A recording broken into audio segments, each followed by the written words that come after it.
Alright, so now what we're going to do is that we're going to offer up a translation and a discussion of Pliny's letter 620 about his experience in the eruption, chapters numbers 14 through 15. So follow along.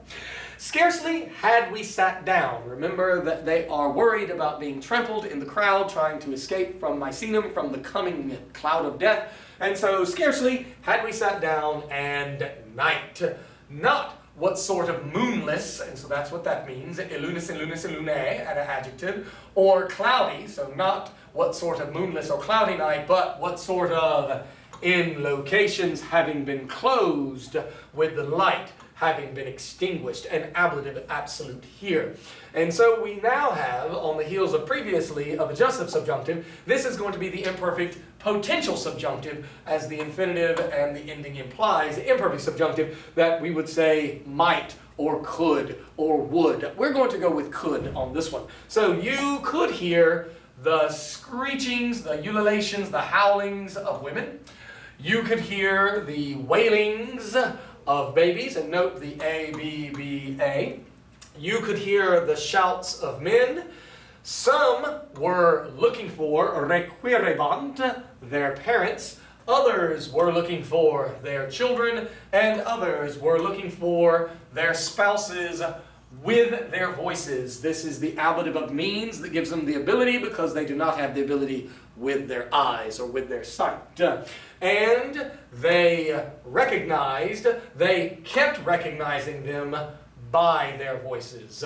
And so they could see or hear, not see, they could hear who they, of course, their loved ones were. They just could not see them in this mayhem of all of these people in utter and pitch black. We continue on. These guys were commiserating their own downfall, their own disaster, their own death. Those guys were commiserating the disaster of their own implied people, their own wives, their own husbands, their own children, their own family members, their own people. There were implied people who were praying for death, from the fear of death, because of the fear of death. And so this verb, precor precari, is an imperfect subjunctive, and it is deponent. Many, and here we have another historic infinitive, lifted tolere sustuli sublatus, their hands to the gods.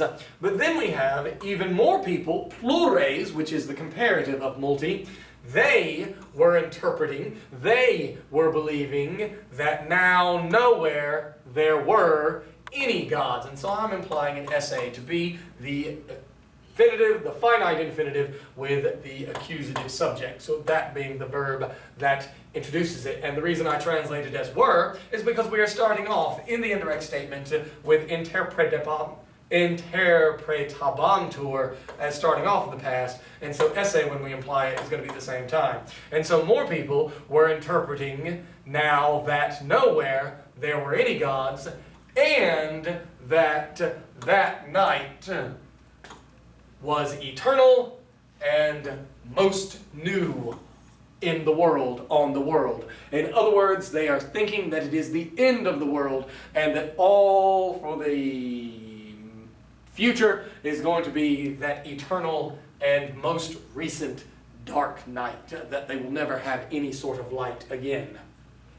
Nec defuerunt. Remember that soon essay with a day on the front of it is going to mean to lack. And so, nor did they lack, nor were there lacking people who increased augeo augere, a semi-deponent, because its third and final principal part is ausasun, nor were there lacking people who were increasing the true dangers, the vera pericula, with terrors having been made up, fingo fingere fixi fictus, que, and having been lied. And so they're making the problems worse by putting out their untruths, falsehoods, things like that.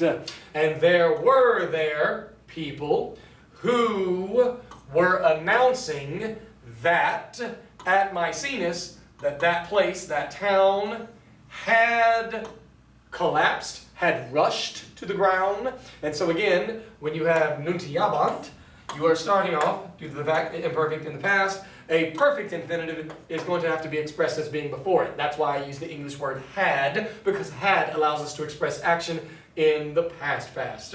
So there were people who were announcing at Misenum that that place had collapsed and that that place burned at the same time, was burning, and they did so in falsehood, falsely, but to the people believing. Again, a present active participle that we are substantizing from the verb credo, credere. And so in times of catastrophe, in times of uncertainty, in times of panic, people are rather believing. And so therefore, they are making some of the people, making the problems worse by just putting out their rumors and outright lies to increase the chaos and increase the uncertainty. So, hopefully these videos are helping. Keep studying, and if you have any questions, let me know. Bye.